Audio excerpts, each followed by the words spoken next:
Cezar a vítejte u dalšího videa a dnes to je 10 faktů o Harry Potterovi, které nejspíš neznáte. Tady bych se jenom chtěla omluvit, těch faktů je 8, ale z nějakého nevysvětlitelného důvodu, když jsem si tyto fakty vlastně sepisovala, tak jsem vlastně od 7 přeskočila rovnou na 10 a 8 a 9 úplně vynechala. Nevím, jestli nějaký erupce na slunci, já nevím, způsobily, že jsem prostě zapomněla počítat do 10, ale tak, nevím, prostě se omlouvám. Takže já jsem opravdu velký fanoušek Harryho Pottera a jsem do světa čar a kouzel hodně zažraná.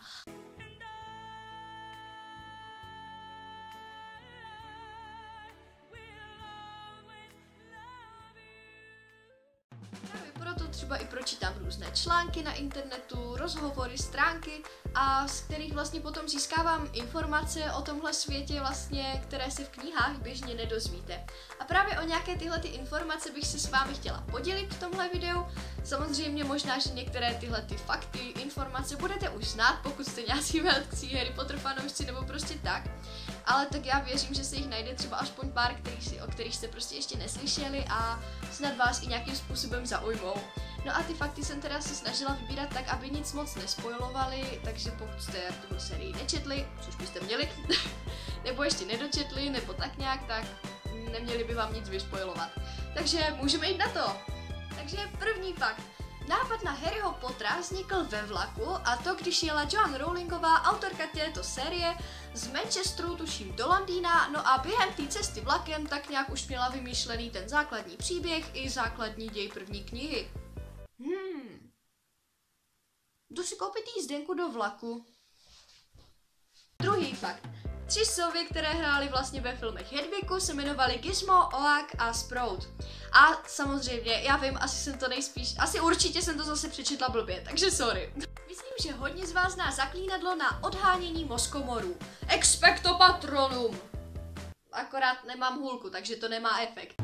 Každopádně víme, co vlastně tohle kouzlo znamená. Expecto Patronum pochází z latiny a v češtině znamená něco jako očekávám ochránce.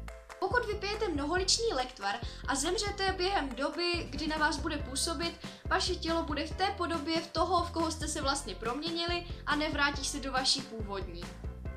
Takže pokud nejste spokojeni se svým vzhledem, stačí vytrhnout vlastně nějaký supermodelce, vytvořit mnoholičný lektvar, napít se, zabít se a budete po smrti krásná. Brumbál je staročeské označení pro čmeláka, stejně jako Dumbledore anglické. Profesor Albus Čmelák. Herečky, které hrály ve filmu Dvojčata Patillovi, vlastně vůbec nejsou dvojčata. Wow. Hej, dobrá práce maskéru.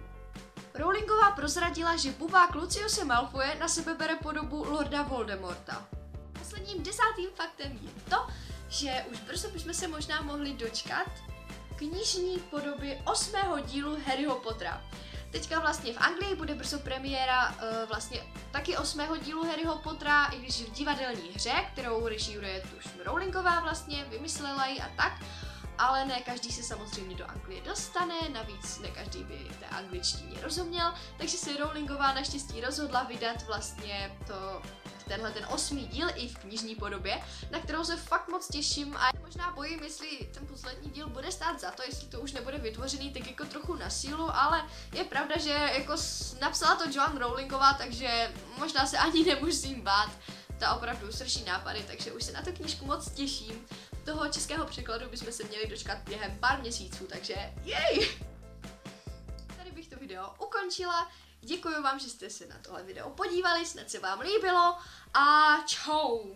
Ještě takový info, teďka vlastně budu natáčet tipy na filmy, no a přípravy už jsou v plném proudu, takže se moc těším. Čau! Joanne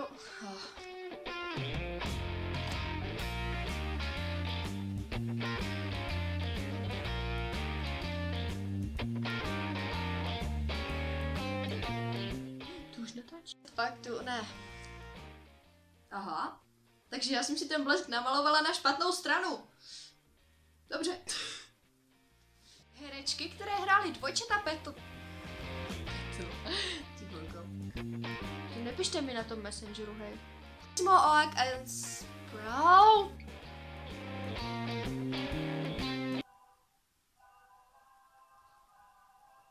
vážně. Rozhlas. Obecní rozhlas. To je Party Hard? Výborně. Prosím, už přestaňte hrát tu písničku.